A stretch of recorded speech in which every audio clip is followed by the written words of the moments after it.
आचार्य जी, होली पर एक ऑनलाइन सवाल आया है। कह रहे हैं होली पर लोग चिकन और शराब खाते हैं, इस पर कुछ कहें, क्योंकि मैं समझा समझा कर थक गया हूँ, मेरी तो नहीं सुनते। होली का मतलब होता है होलिका के दहन पर मनाया जाने वाला पर्व है ना। होलिका के दहन पर।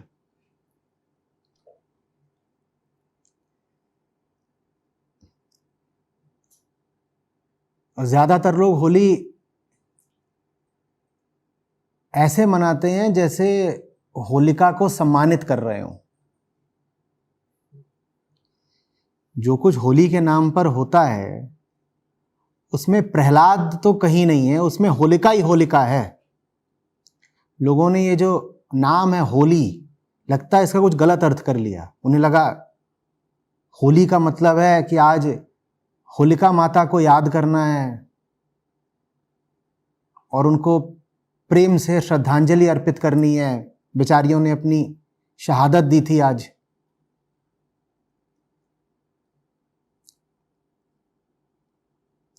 होली का मतलब समझते हैं हम क्या है?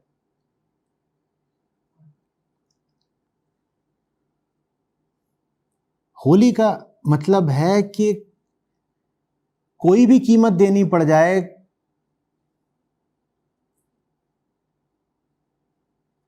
और कितना भी ताकतवर हो झूठ, उसका साथ नहीं देना है।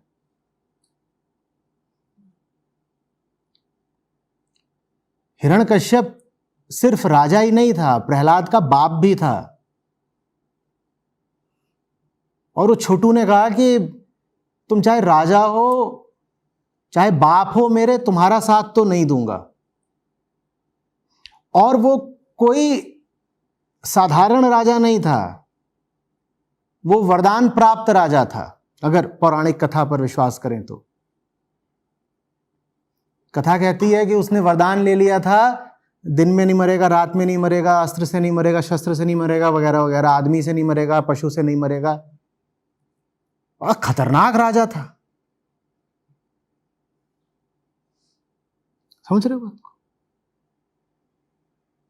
इतना खतरनाक था कि उसने पूरे राज्य में पाबंदी कर दी थी कि भाई अब कोई किसी सत्य का या ईश्वर वगैरह का नाम नहीं लेगा, मेरी पूजा करो मेरी। क्योंकि सत्य अमर होता है ना, और अनंत, जिसका कोई अंत नहीं हो सकता। मेरा भी अंत नहीं हो सकता, क्योंकि मर तो अब मैं सकता ही नहीं। जो न जल में मर सकता, न थल में मर सकता, न दिन में मर सकता, न रात में मर सकता, वो तो अमर ही हो गया। तो मैं ही अमर हूं, तो मैं ही सत्य हूं, तो मेरी ही पूजा करो। और वो छुटके ने बोला कि नहीं, नहीं चलेगा। जैसे वो राजा खतरनाक था, वैसे ही वो बाप खतरनाक था, क्योंकि उसकी एक जबरदस्त बहन थी। और बहन के पास कहते हैं कि एक शक्ति थी, कहीं कहा जाता है कि एक दुशाला जैसा था, जो अग्निरोधी था, फायर प्रूफ, कि वो उसको पहन लेती थी तो वो आग से भी गुजर सकती थी, उसको आग नहीं लगती। पूरा राज्य मान रहा है राजा साहब की बात, तो छोटे ने मानने से मना कर दिया, बोला मैं तो नहीं मानता।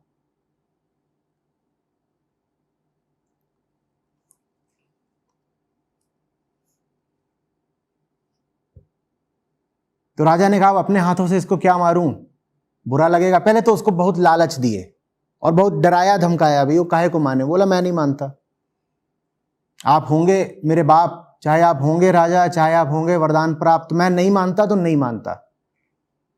मेरे लिए सच ही सच है, सच ही बाप है, कोई बाप सच से बड़ा नहीं होता। तो देवी जी आई हैं, देवी जी को कहा गया है कि इसको ना चुपचाप गोद में बैठा करके आग से गुजर जाओ, तुम्हें तो कुछ नहीं होगा, ये मर जाएगा। कुछ ऐसी व्यवस्था की गई होगी कि लगे कि दुर्घटना हो गई है, नहीं तो उसको मार नहीं था तो खुद ही मार देता, बहन को काहे को बीच में लाता। तो बहन को बीच में शायद इसीलिए लाया होगा कि लगे कि भाई बुआ के साथ घूम रहा था, बेचारा दुर्घटना में मारा गया।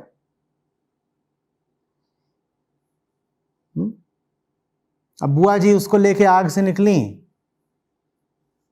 तो कहने वाले कहते हैं कि कुछ ऐसी हवा चली कि बुआ जी ने जो पहन रखा था वो उड़ करके प्रहलाद पे चला गया। तो प्रहलाद तो बच गया और बुआ जी को इतने जख्म आए होंगे, इतना जल गई होंगी कि बुआ जी फिर साफ हो गई। छोटू अपना कूद फांद के भाग आया होगा, बच गया।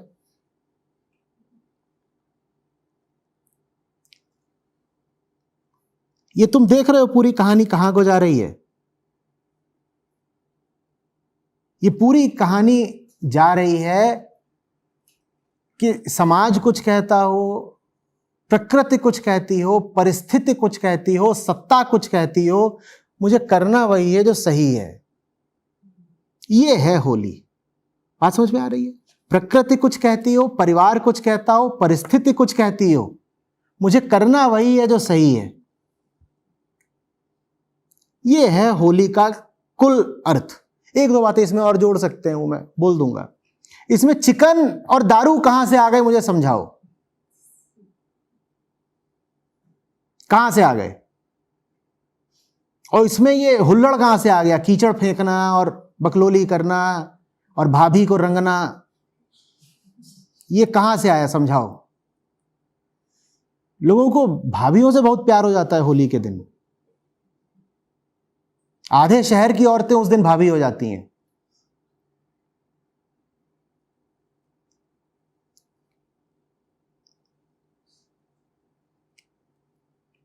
अब राजा को आया गुस्सा,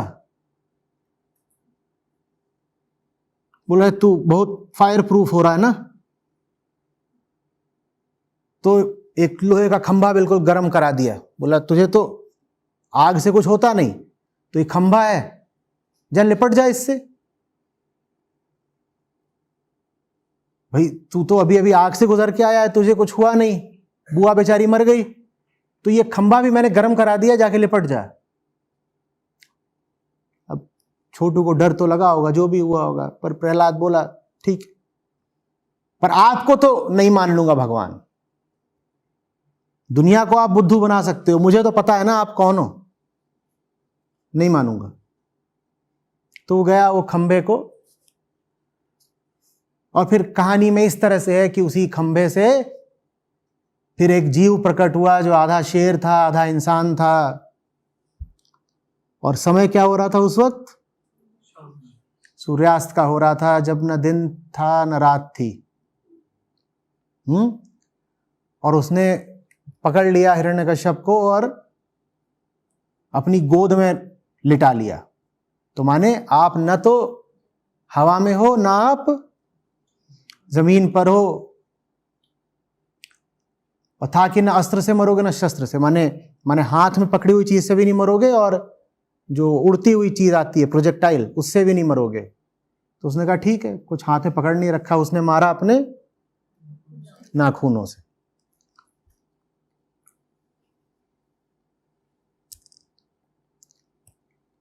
बहुत चालाक हो रहा था हिरण्यकश्यप, है ना। बड़ी तपस्या की, लेकिन वरदान क्या मांगा कि मैं मरूं नहीं, मैं ही राजा बन जाऊं, मैं ही भगवान बन जाऊं। आप देख रहे हो, तपस्या करना भी एक संसाधन होता है, पर उसका इस्तेमाल किस तरफ कर रहे हो। तपस्या में मेहनत लगती है, अनुशासन लगता है, और हम बहुत सारे अनुशासित लोगों को देखते हैं, पर किस लिए इतने अनुशासित हो तुम? पाना क्या चाहते हो? हिरण्यकश्यप ने भी बड़ी तपस्या, बड़ा अनुशासन दिखाया, लेकिन किस लिए? अपने अहंकार को और बढ़ाने के लिए। और फिर बड़ी चालाकी भी दिखाई वरदान मांगने में। देख रहे हो चालाकी क्या? कि ऐसे नहीं मरूं, ऐसे नहीं मरूं, ऐसे नहीं मरूं, ऐसे नहीं मरूं। वो सारी चालाकी एक नन्हे की सरलता के आगे परास्त हो गई। इसमें चिकन और दारू कहां है? इस पूरी कथा का, इस पर्व का चिकन और शराब से क्या संबंध है, मुझे समझाओ, बताओ।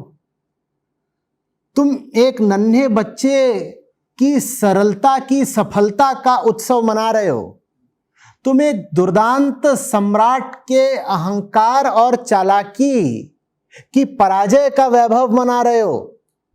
इसमें चिकन और दारू कहां से आ गए?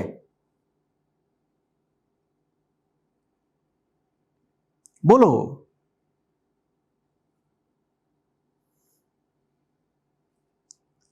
ये हम कर क्या रहे हैं धर्म के नाम पर? हम किस हिसाब से अपने आप को हिंदू बोलते हैं? जो हिंदू हैं उनसे कह रहा हूं, कैसे? ये त्योहार रचा गया है आपको बताने के लिए कि अहंकार कितना भी चालाक हो जाए, परम सत्ता से तो नीचे ही रहेगा। तुम्हारी कोई भी चालाकी सच को नहीं जीत लेगी। ये अहंकार इसलिए रचा गया है। ये अहंकार, ये त्योहार वास्तव में सरलता की जीत का त्योहार है। सरलता, मासूमियत, निर्दोषता। कुछ नहीं था छोटू के पास, लेकिन जीता। और जो जो लगे हुए थे उसको मारने में, सब साफ हो गए। ये त्योहार बताता है तुमको कि कितने भी कमजोर हो तुम, कितने भी छोटे हो, गलत जगह सर नहीं झुका देना है। भले ही वो गलत जगह तुम्हारे अपने बाप की जगह क्यों ना हो। बाप से मतलब समझ रहे हो? जिससे तुम्हारा प्राकृतिक संबंध है, जिससे तुम्हारा देह का रक्त संबंध है। प्रकृति के आगे सर नहीं झुका देना है। बाप का अर्थ यहां पे प्रकृति से है।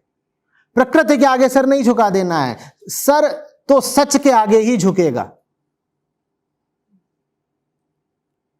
और एक खौफनाक चीज बताती है यह कहानी कि जब तुम सच के साथ चलने लगते हो तो तुम्हारे नात रिश्तेदार, ये करीबी लोग, यही तुम्हारे सबसे बड़े दुश्मन हो जाते हैं।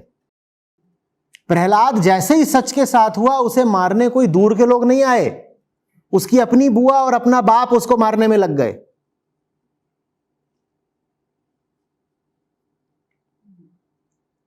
समझ में आ रही है बात? इसमें चिकन और दारू कहां से आए, समझाओ। या कहानी में कहीं यह भी लिखा हुआ है कि प्रहलाद इसलिए बच गया क्योंकि साइड में एक छोटी सी रखे हुए था, तो डर नहीं लग रहा था उसको। बोल रहा होलिका मौसी, बुआ, अरे क्या हुआ?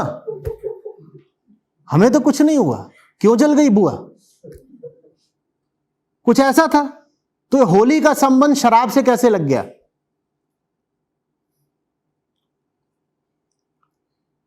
यहां तो जो सबसे बड़ा दुराचारी है उसकी मौत की बात है। वो मुर्गे ने क्या बिगाड़ा है तुम्हारा कि मुर्गा हिरण्यकश्यप है?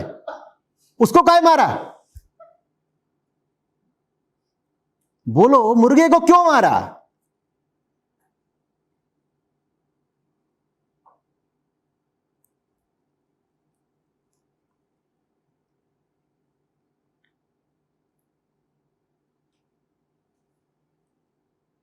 मुर्गे से दुश्मनी क्या है बताओ? कोई भी त्योहार आए उसको विकृत कर ही देना है ना। अभी महाशिवरात्रि बीती तो उस पर भांग, गांजा और ये सब कुछ करा जा रहा है बम बम भोले के साथ। शर्म नहीं आती?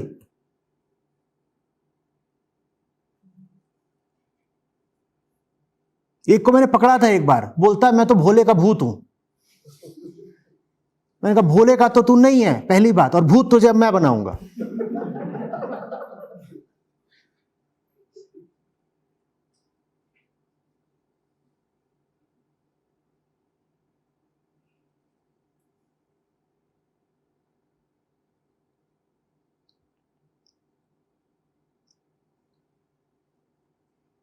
त्योहार बहुत सोच समझकर, बहुत तरीके से ईजाद की हुई विधि है। हर त्योहार आपको कुछ याद दिलाने के लिए आता है। एक तरह की अनुगूंज है वो, रिमाइंडर। साधारण चीजें जो आप रोजमर्रा की जिंदगी में भूले हुए रहते हैं, उन पर से धूल हटाने के लिए आते हैं त्योहार, साल में 2 बार, 5 बार, 10 बार। जीवन के मूलभूत सिद्धांत आपको फिर से स्मरण में आ जाएं, इसलिए है त्योहार। तो त्योहारों का दिन तो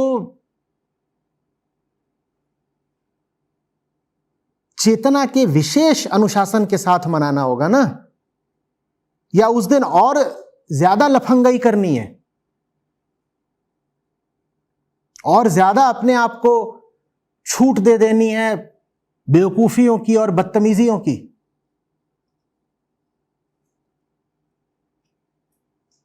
कि आमतौर पर जितने जानवर नहीं कटते प्रतिदिन, उससे कई गुने कट रहे हैं त्योहार के दिन। ये कौन सा त्योहार है?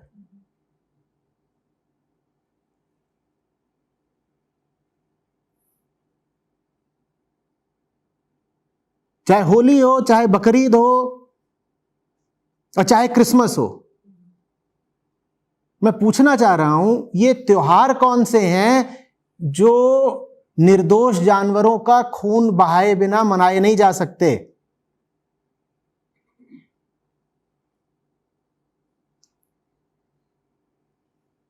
और होली इत्यादि पर तो कभी परंपरा भी नहीं थी ये सब करने की। ये कहां से भारत में प्रभाव आ रहे हैं कि अब होली पर और दिवाली पर भी मांस खाना प्रचलित होता जा रहा है? कौन सिखा रहा है हमें ये सब?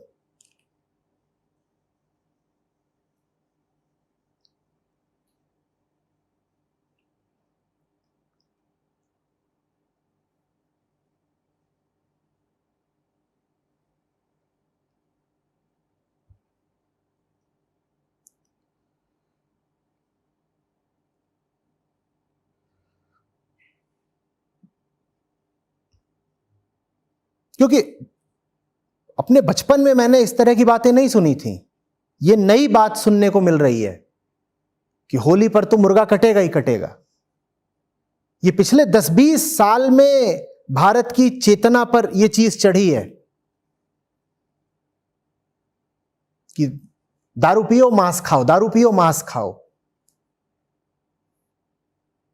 आपने अपने धर्म पर भी इस चीज को चढ़ा लिया कि दारू पियो मांस खाओ।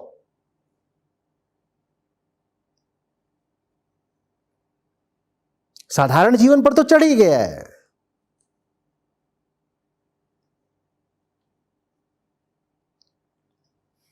बमुश्किल 25-30% भारतीय अब शाकाहारी रह गए हैं।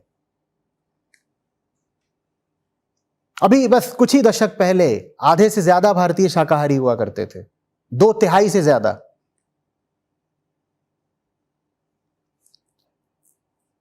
ये सब कहां से सीख लिया? किसका प्रभाव पड़ रहा है भारत की चेतना पर?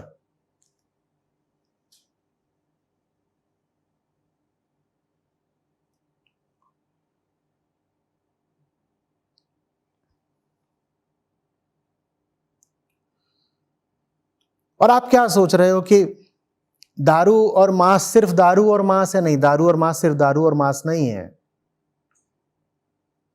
वो सब कुछ जिसे भारतीयता आप कह सकते थे, खत्म। वो सब कुछ जिसे आप सनातन कह सकते थे, वो खत्म होने की ओर बढ़ रहा है। हम सुबह तक जगे रहते हैं। कल छत पर थे तो सुबह 5, 5:30 बजे यहां मंदिरों से भजन की आवाज आने लगी। तो ये बोलता है कि बस ये अब आखिरी पीढ़ी है जो भजन करती है। इसके बाद वाली पीढ़ी का भजन से अब कोई संबंध बचा नहीं है। सब कुछ खत्म हो रहा है। आप भी आज सुबह उठिएगा, कल सुबह उठिएगा 5 बजे, 6 बजे, तो आपको भजन की आवाजें सुनाई देंगी। पर बिल्कुल ठीक कहा कि बस अभी आखिरी पीढ़ी है। यहां पर ही आप देखिएगा तो बहुत सारे आश्रम अब वीरान हो रहे हैं। उनमें कौन रहना चाहता है? खत्म, साफ। अब तो दारू और मुर्गा है। होली के दिन भी है। छी।